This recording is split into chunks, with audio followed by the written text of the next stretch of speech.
My name is Daron Spielman, and welcome to the JNS studio in Jerusalem. I am the host of a new podcast, which is called True East, where we're hoping to go behind the curtain, explore the strategies, the technologies, and the people that are really making Israel tick, helping Israel win its wars, and making sure that Israel is going to be resilient in all of the years to come. The first episode of my podcast is AI on the battlefield. There's hardly a subject today that's more in the headlines than artificial intelligence. Everywhere we seem to look, whether it's ChatGPT, the computer you buy, the phone you buy, even your refrigerator, where today, based on Samsung's new AI model, it can already tell based on the food you put on the refrigerator and offer you recipes on the readout on the door. AI is everywhere. However, one of the biggest revolutions in AI is happening just beneath our eyes here in Israel. The wars that Israel's been fighting over the last year and a half on 7 fronts are going to go down in history as the test case, the pioneering move of the deployment of artificial intelligence in warfare. It's been the key to many of our successes, as shortly we're going to hear. Also, based on our over-reliance, perhaps help us understand some of the most devastating losses, including that of October 7th. To understand this better, I've brought the pioneer of AI in Israel, Dr. Eli David. Dr. Eli David is an entrepreneur. He's founded multiple AI companies in Israel. He's published more than 50 papers in the field. He is also one of the leading voices in Israel today. He was ranked number 2 on Twitter, just behind Elon Musk, as a Twitter founder, and he's the 62nd most influential person on Twitter in the world. Let's look at the interview that I've had with Dr. Eli David and go deep into AI on the battlefield. So, Eli, is as if your accolades in the AI industry were not enough, you have somehow transformed to put on another hat where you are Israel's most prominent voice on Twitter. I mean, I read that you're the 62nd most influential Twitter person in the world. Is that correct? Yeah, that's what they say. And the number 2 most important founder on Twitter, just below some other guy. I don't know. What's his name? Yeah, Elon something. Oh, Elon Musk. Yeah. That's incredible. Towards the end of this podcast, I really want to dive in to this combination. I think it's just fantastic. And I don't know how you balance the two and remain human, but apparently it's working. Well, with pleasure. So what I want to do now, before we dive into AI on the battlefield, I want to take a step back. For people like me, probably the average person, AI was a fantasy, maybe a scary fantasy based on the Terminator movies and so on and so forth, up until a year and a half ago when someone sent me ChatGPT. And of course, I, like many people, I just threw in my notes and then it printed out a report that I was working on in 5 seconds. And I got a shock and I went home to my wife and said, Sarah, AI is here. But I don't really know what that means. So can you start by just telling us, where are we in the world of AI today? Sure. Essentially, it was, as they say, several decades of hard work for overnight success. People saw that overnight success and suddenly you have ChatGPT and it does everything for you. For me personally, I use ChatGPT and other big models for literally everything I do. From sending emails to my students to reading long documents that I don't have time and I want to come across as somebody who has really read them, but not. So it is amazing. What happened is that already several decades ago in AI, one of the approaches was called neural networks. Just like we have real neurons in our brain, some scientists said, hey, let's just figure out how this works. Let's copy it into a computer and we will have artificial brain. And it started in the 1960s, 1970s, the pioneers. However, for many decades, the kind of, let's call them artificial neural networks we could build were small. A few hundred connections, a few thousand, a few tens of thousands. What happened during the past decade is that we figured out how to make them really large. Millions, tens of millions, hundreds of millions, hundreds of billions. And now we have large language models that are over 1 trillion connections. It's a combination of some scientific mathematical breakthroughs and also a lot because of hardware.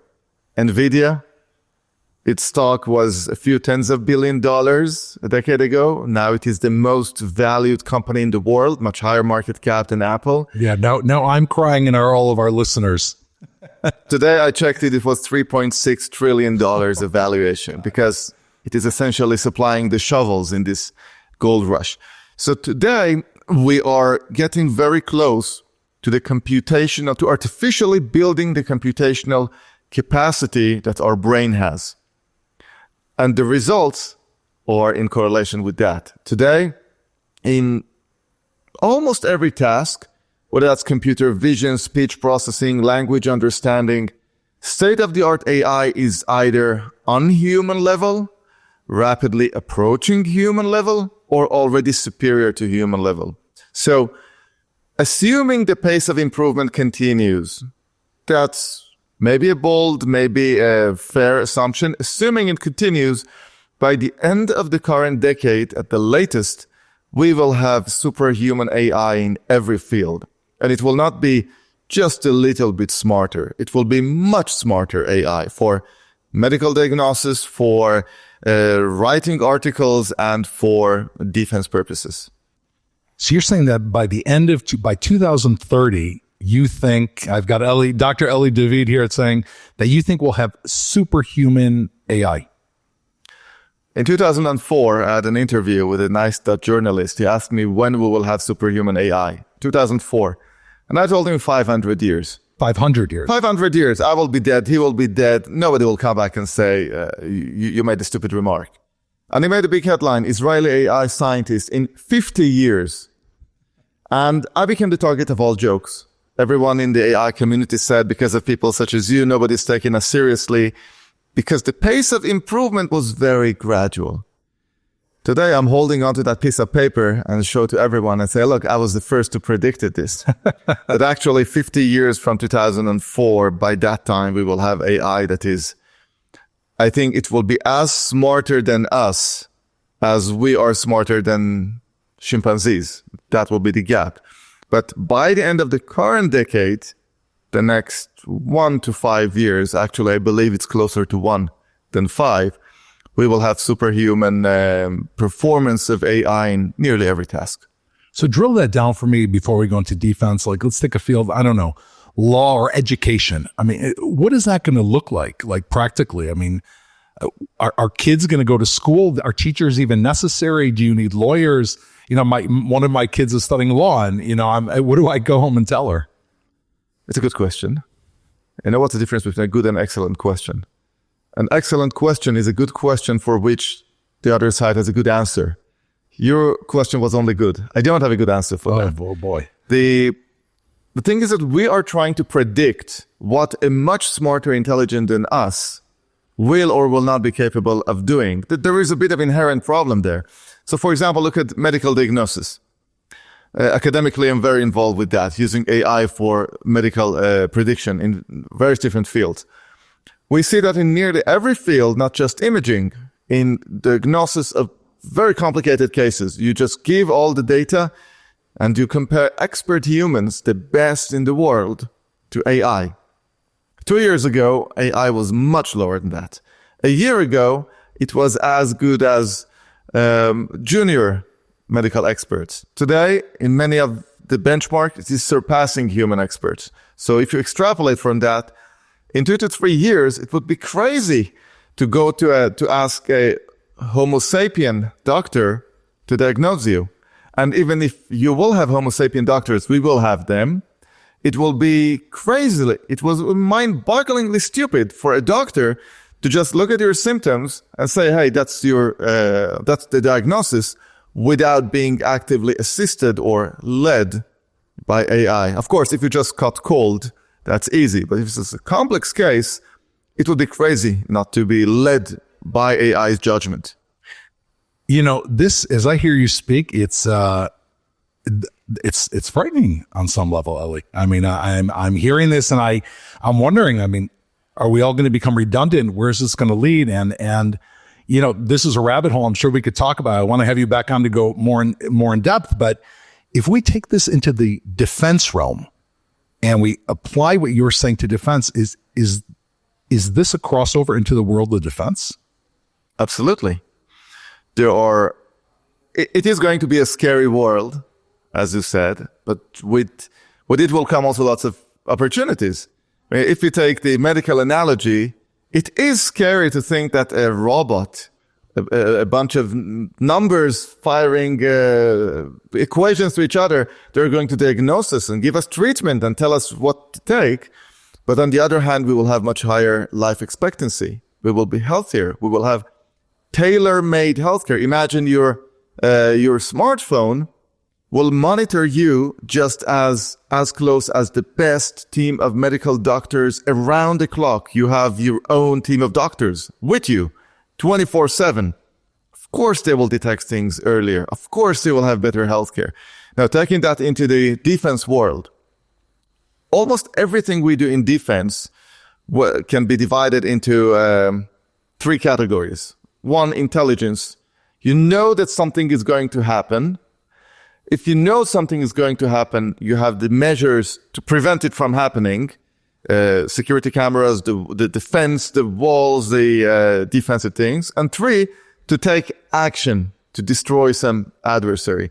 And if you analyze each of those 3 elements, you see that nearly every task within them can theoretically or practically be done by AI and much faster, more accurate, and with faster reaction times than we humans do. So looking at the defense and intelligence landscape into the next 5 years, I think a big portion of that will be automated by AI. It will be crazy not to do that. I mean, if we decide, let's say Israel says, hey, we don't want to do that. China is doing that. Others are doing that. The only thing our decision to not do that will mean is that we will fall behind. So on that point, I saw that Israel announced at the beginning of this month something that kind of got passed over in the press, I think because of everything that's happening with the war in Gaza, hostage release, and various deals. Israel opened for the first time in 30 years a new division, the AI and autonomy division in the country. And some people were asking, was this planned before the war? Does this come to address what you're saying? Is that why now, or what's the purpose of this? It makes sense to have a dedicated AI unit, but essentially, to take an analogy from the industry and then go back to military, in the early 2000s, if you remember, every company was saying, we are internet-based. We're an internet-based bookstore. We're internet-based. Do you hear any company today saying they're internet-based? No. Of course not, because of course you're internet-based. What else could you be based? Based on pigeon-based? No, of course you're internet-based. Same right now. Every company you see, early stage, late stage, we're AI-based. We're doing AI transformation. In 2, 3, 5 years from now, you will not hear about any company saying they're AI-based, because of course you're AI-based. What else? Are you human-based? So same in the military. It makes sense to have AI divisions, but in a matter of few years, it will be quite crazy to have AI units. Your entire tech should be AI. The entire 8200 unit and all the other well-known units, they should be end-to-end based on AI. All the actions, the military, the infantry, the Air Force, the Navy, they will be heavily based on AI. So it will be an AI military, not AI unit or division. So my gun, right? My gun will be AI based and grenades. I mean, we're talking complete, absolute expansion within all of these various elements. Is that how you see it? Actually, I think guns are going to be some of the last things that will be replaced. There is a law, not in military, ever, that the longer some technology has stayed, the longer the odds that it will continue staying. Rifles in different variations, we have them for hundreds of years, so most probably we will see them. Fighter jets, we have them just for a few decades. Well, they will be replaced. In F-35 is the last or one of the last manned fighter jets. So I don't think you need pilots in the future, or as sometimes I call them, airplane drivers. AI is going to do that much better, but without risking the lives of the pilot behind enemy lines. Even today, you see most of the action is by drones. Granted, today's drones, most of them are manually controlled by humans. But at some point, you will see that it's much better, more accurate, saves more lives when you let the drone take control over itself. The same you will see with some of the tanks and naval vessels. I think the last things to be replaced are actually human infantry. They will be assisted by AI, but you will have infantry. Many years after, you will no longer have pilots. So, the former chief of staff of Aviv Kochavi, he said in, I think it was June 2023, he said that he went online, if you remember, he went public and said every platoon and brigade in Israel has already access to like a matrix. I'm quoting him, he used the word matrix type of AI. And it kind of gave Israelis a lot of assurance that we're plugged in. And then 4 months later, October 7th happens. And you have the largest attack on Israeli soil in years and the largest terror attack. 1,200 people, of course, were killed and 800 soldiers. And we're dealing with the hostages to this day. What does this tell us about AI? This is a question I'm sure you're getting wherever you go. Sure.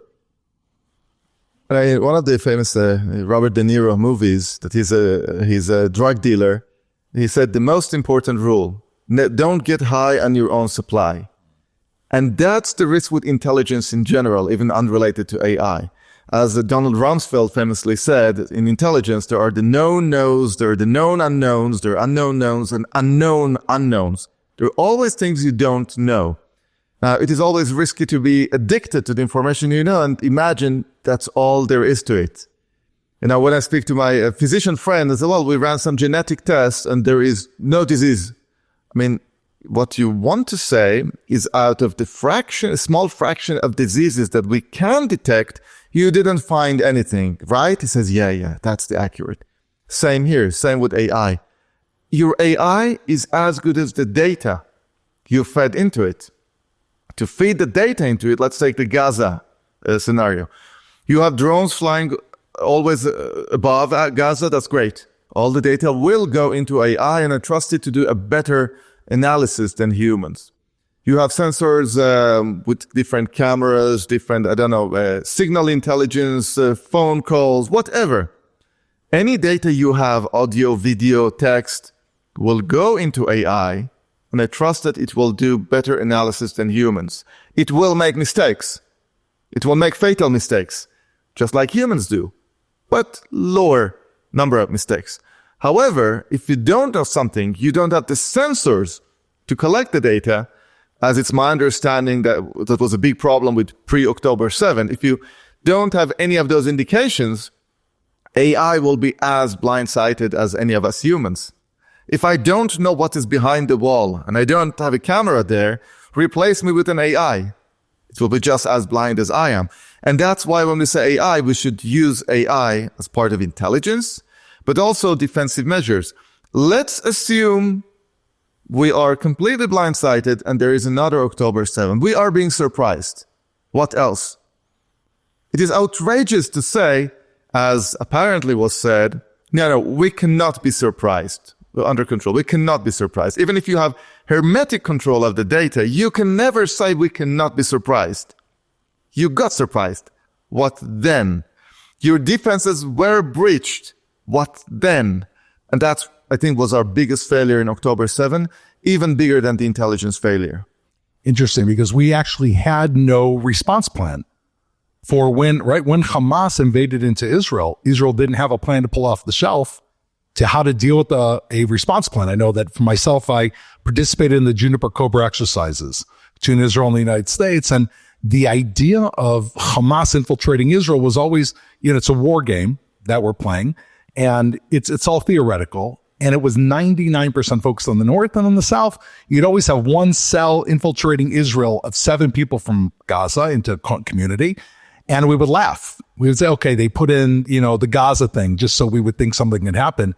But if I understand what you're saying, there is a human element for AI. Meaning if humans, is this correct? If humans don't structure AI correctly to gather the correct information, Or are we going to reach a point where AI can fill in those gaps you're talking about, or will there always be a human element?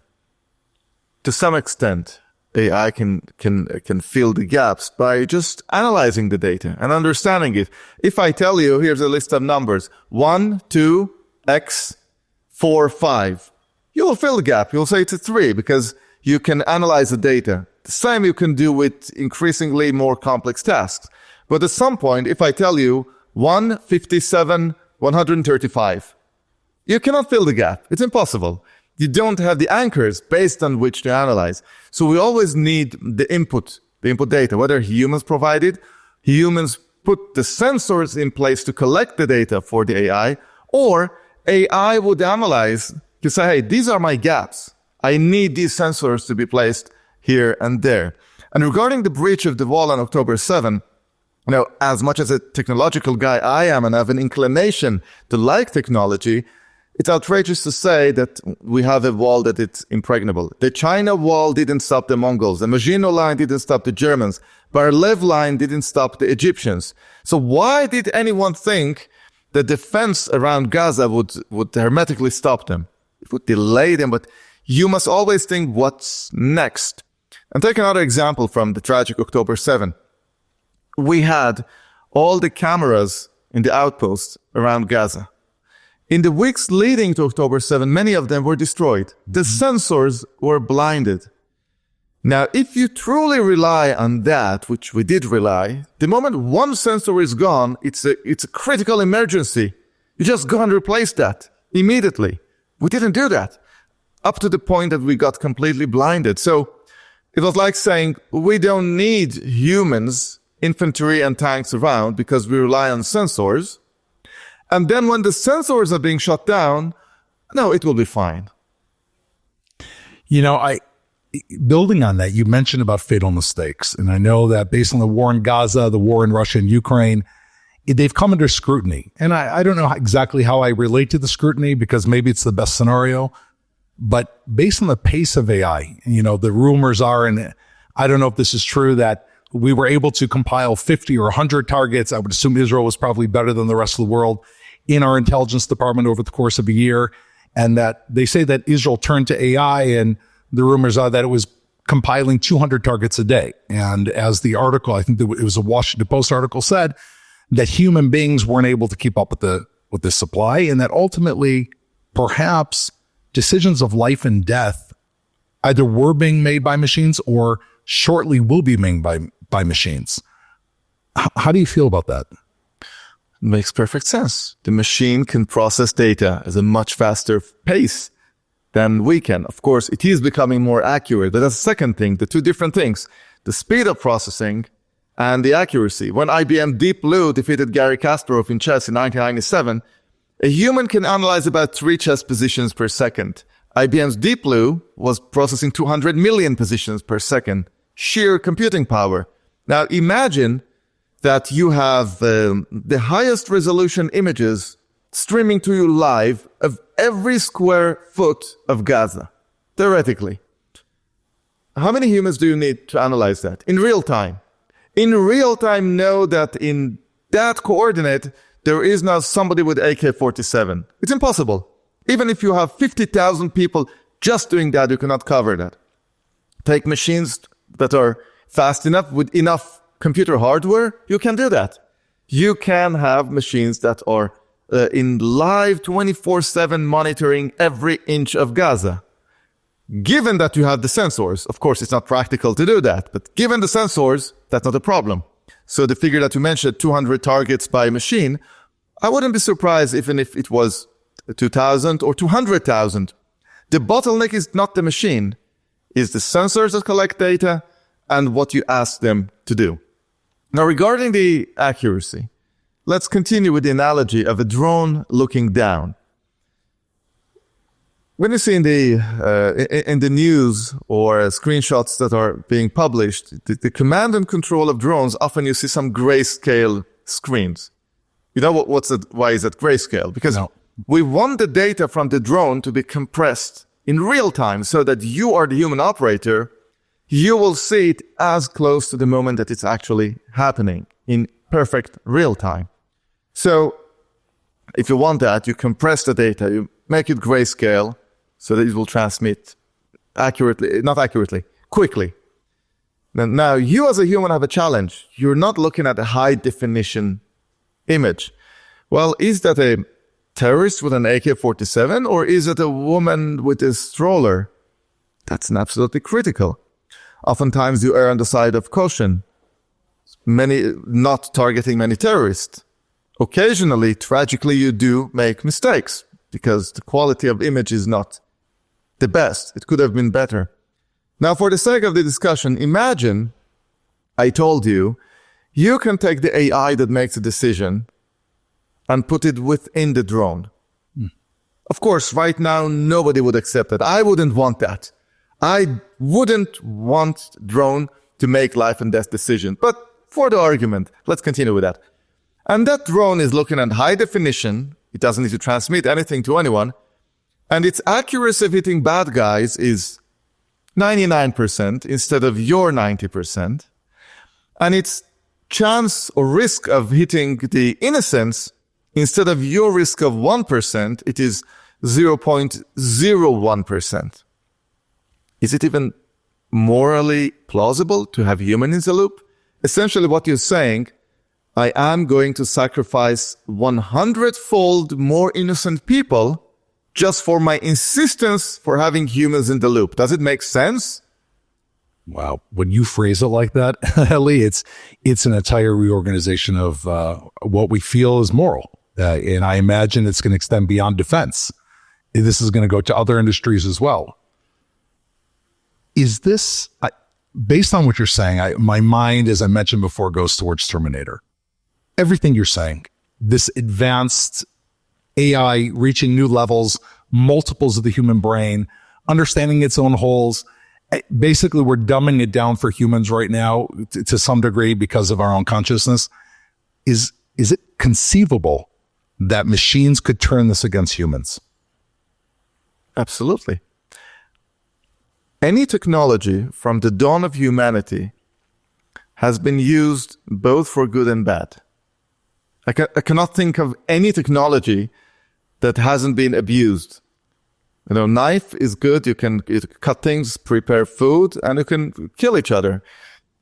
Nuclear energy, the cleanest, the most efficient energy, the most devastating bombs. So there is no reason why we shouldn't think of AI as something that will bring the biggest advantage and progress to humanity and make us, build for us a much better place and much healthier place, happier place, and also much more devastating weapons, which could be digital weapons. And I'm not necessarily worried only about a movie-style Terminator, even though that can very well happen. We see huge progress in robotics. In robotics, we have the muscle figured out. The brain now needs to control that. You will see that.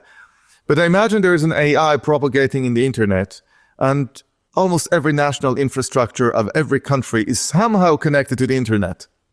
And the AI infiltrates your networks, your certain country. It infiltrates your energy, electricity, your water, all of them. It learns within the network what are the vulnerabilities, and then at the best point in time in which it decides, let's say in the middle of October 7, it suddenly shuts down all communication, water, electricity. That is not an inconceivable scenario. And when we say whether AI will be good and bad, it will be good and bad. It will not be a single AI. Today you have ChatGPT. Imagine a world in which you will have hundreds, thousands, millions of different, much smarter ChatGPTs. Some of them built for medical purposes, for treating people. Some of them built by terrorists. Future terrorists, maybe instead of flying airplanes into towers and massacring people in their homes, maybe they will use AI to inflict much more damage. Some of them will be built by nation states in the West, like Israel and the US, to protect our countries and our values. Some of them will be built by our adversaries with the goal of causing as much damage to us as they can. I don't think any of the items I just went through are hypothetical. I think all of these items will happen together. Is there a way, is anyone working on mitigating this falling into the hands of bad people who want to use this? I mean, today, we're looking at anti-tank aircraft, the S-300 and S-400 that Russia puts out, and Israel's trying to create, with our F-35s, we just destroyed them in Iran and everybody's very, very happy. But I basically, there's an AI race, as far as I understand. Is there a way to prevent this from falling in the wrong hands? Just trying to be better in this race. It's like cybersecurity. We have Israel is a cyber nation. We have some of the best cybersecurity companies in the world because many of the founders of these companies are people who were in their previous lives working for the military, the government, on the defense side, knowing how to defend critical assets, and now they're doing that. And we have nation states that are cyber attack capabilities. The same would happen with AI. You will have offensive AI and defensive AI. And we need to be very good at defensive AI. When I say we, I trust the private sector. And frankly, I'm being asked frequently, what can the government do? I don't think government can do much except create the environments for the private sector to just go and innovate, to have the incentive for tech investments to come and chase and make AI defense as lucrative as it was in the case of AI cyber. For government, some panels being consulted with an AI regulation. Do we want AI to fall in the wrong hands? Of course not. So we should regulate AI. Okay, great. What does that mean? Last year, EU passed the broadest AI regulation set of laws. The result of that? Today, the latest versions of OpenAI's ChatGPT are simply not released to the European Union. And Sam Altman, he posted on X, and he said, we expect to have delayed release in Europe, and for some models, never release them in Europe. You're regulating AI? Good. Nobody cares about you. You're just falling behind. The joke that they say, US innovates, China replicates, and EU regulates, can't be more true. EU is falling behind at a staggering pace. Who wants to innovate in a place in which everything you do, you need to follow all the different irrelevant regulations? It's amazing. This may be on the level of nuclear weapons, right? Nuclear proliferation actually somewhat worked, right? I mean, how many countries today in nuclear? I don't know, 11, 12 in the entire world. But here what you're saying is you can create something that could be so damaging, almost like a nuclear device, right? I mean, it understands exactly all of these different elements.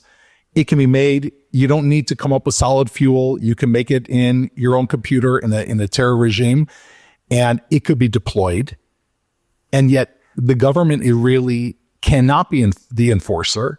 And we're relying on private industry to try to come up with this.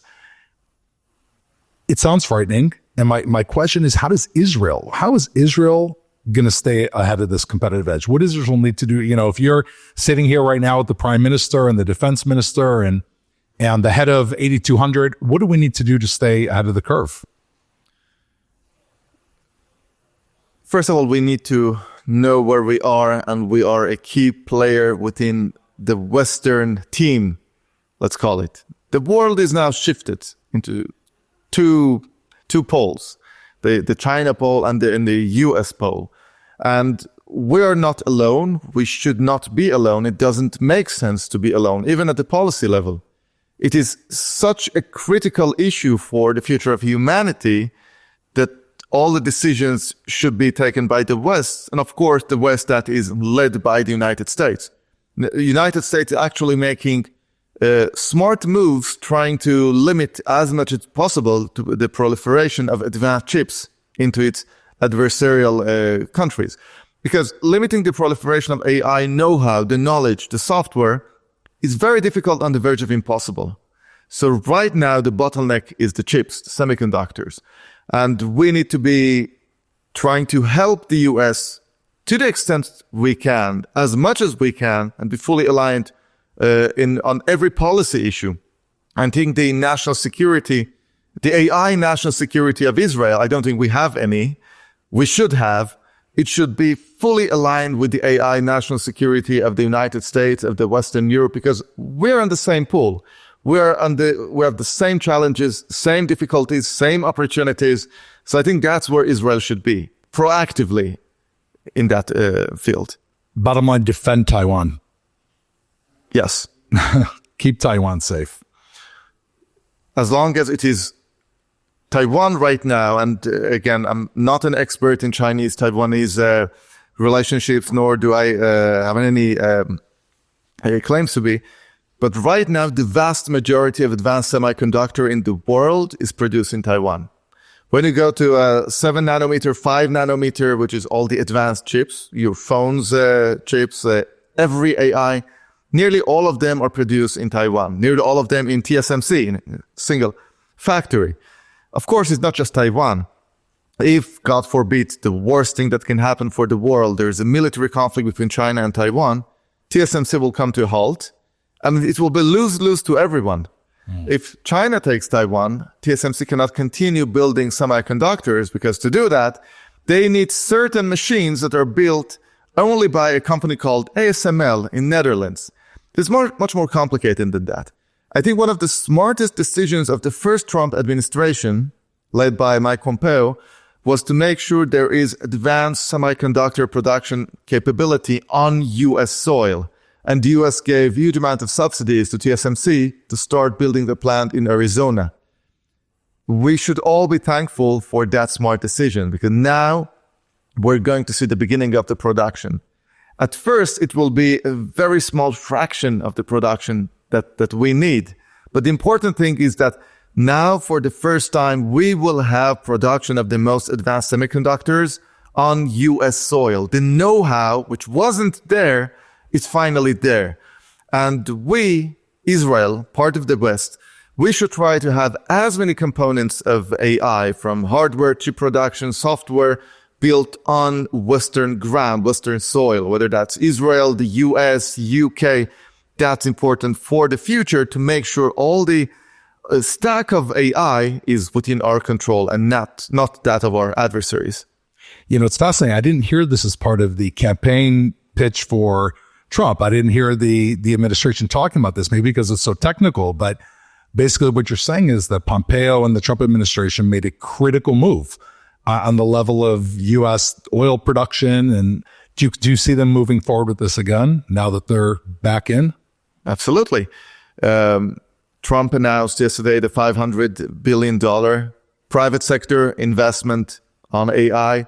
I read a headline today in the morning that Saudi Arabia said that in the next 4 years it's going to invest $600 billion in American technology. Naturally, most of it will be AI. One of the first executive orders that Trump signed was removing some of the restrictive AI regulations of the Biden administration. Essentially, what it seems that the Trump administration is going to say is, on U.S. soil and by extension the Western world, you have no limitations, no regulation. Government will not be an impediment. You see those Europeans with their regulations, or forget about them. Everyone forgets about them, by the way, stupid regulations. Innovate. We will help you raise money. We will make it business friendly. Look at what Trump is trying to do. Make it business friendly. Remove regulation, reduce corporate tax, because he and his brilliant team around him are smart enough to know that if you are an AI innovator, the government cannot help you with innovation. It's up to you and the bright people who can find.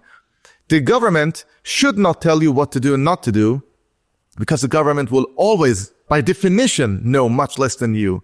So the government should fight for you to make America much more business friendly to innovate. And the government needs to protect your technology not to fall in the hands of the adversary. And one of the things we should do in Israel, and I've been actually vocally critical about that we are not taking the steps to make Israel even more business friendly, to invite companies to innovate here, to come here. You see, we have, until a few years ago, every new Israeli startup was registering as an Israeli tech company. Today, many of them are registering as non-Israeli companies. And it absolutely doesn't matter whether there is taxes. It's important to say for our listeners, right? The taxes, onerous taxes and regulation is part of that. So if we want to spend 2 minutes on that, there was a budget that was not approved. The budget essentially said that the Israeli tax authority can look within your company and say, if your profit margin is about 25%, then you will be taxed as regular 50% and not corporate rate. They quickly figured out that it's crazy. So they started adding tens of pages of exceptions. Exception. You're a tech company, you're exempt. So the bottom line, there is no real harm done right now. But the psychological damage is huge. You're a tech company. I said, well, for the first time, the sacred walls of an incorporated LTD, the sacred walls are no longer there. This year, the hands of the government saying that such and such, then, you know what? You're not a corporate. I will tax you at a different rate. Today, they said, it's like the famous saying, first they came for the consultants. Yeah. Then they're going to come, you know what? I'm not sure I want to be part of that unstable business environment. Just to make sure, let me register the company in the US. And on one hand, you have this kind of unsound policies here. All of them are good intentions. I'm not doubting the intent. On the other hand, at the same time, you have the Trump administration, maybe the most business-friendly administration in history. So what do innovators want to do? Even the most Zionist innovators, they want to innovate. To do innovation AI, you need huge amount of funds. Elon Musk is raising $6 billion every few months for his company. Most companies don't need that, but you do need tens of millions, hundreds of millions. You go where there are investors. You go where it is business friendly. I think Israel should become the most business friendly country in the West. We should just copy paste many of the decisions that Javier Milei is making in Argentina. What he's done in 1 year, it's not short of a miracle. Absolutely. And he's going full force in AI. He wants to be an AI hub. And he will succeed. Now, Ireland was the poorest country in Europe a few decades ago. No tech, no resources. They just did structural reforms. Lowest tax rate, the most corporate-friendly country in Europe. And today, the GDP of Ireland is higher than that of the US. We should adopt that. We should lower corporate tax rates. We should learn from our friends in Dubai. We should ensure not only that an Israeli company remain here. It's crazy that an Israeli company runs the risk of going elsewhere. We should invite others. You know, you're a German innovator. You don't want to deal with the German regulation. But you come to Israel. You're not Israeli. You're not a Jew. We want you to come and innovate here. Because you come innovate here, it will be good for you. It will be much better for us, for our country. And right now, some of our policies are, unfortunately, causing for all the wrong reasons, some of the innovation of Israel going to other places. I think that is the most important thing for Israeli government to prioritize. You know, Eli, it's music to my ears. It's something that we're also working on in Beirut, the center that I'm a part of with Amiad Cohen. And we're aware that with the Russia-Ukraine war, there were tons of very talented Ukrainian talent. They wanted to come to Israel. But because of regulations, they ended up going to other countries. And I think from what you're saying is this is an opportunity not only for Israel to receive from the U.S., to kind of move out of that mindset of being a recipient state and receiving $4.5 billion a year, to use this as an opportunity to grow Israeli financial independence and lower tariffs and copy that U.S. model. And I think it's such an important point that I hope that you manage to get it out there and speak to your friends Elon Musk and make sure that he calls the Prime Minister of Israel and that this is the direction we hold. Your knowledge, Eli, has just been outstanding. Your ability to understand this sphere and the convergence with business and security is phenomenal. And I'm grateful for your time. I do want to ask you one more question now, more personal question before we let you go, which is, how did you go from this space of knowing everything that you've talked about into being an influencer how did you come out of the laboratory and get into the Twitter world? Do you mind just relating to that for a minute?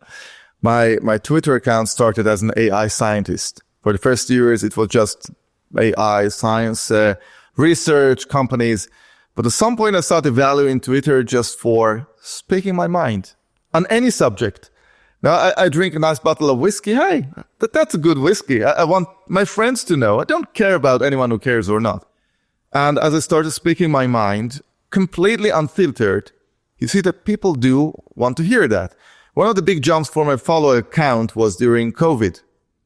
And of course, I'm absolutely not one of the COVID deniers. I was vaccinated. I was all of that.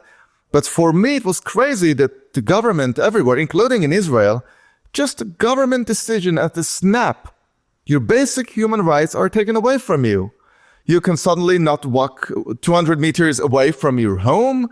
Suddenly you'll be fired from your workplace if you haven't taken a certain medical treatment.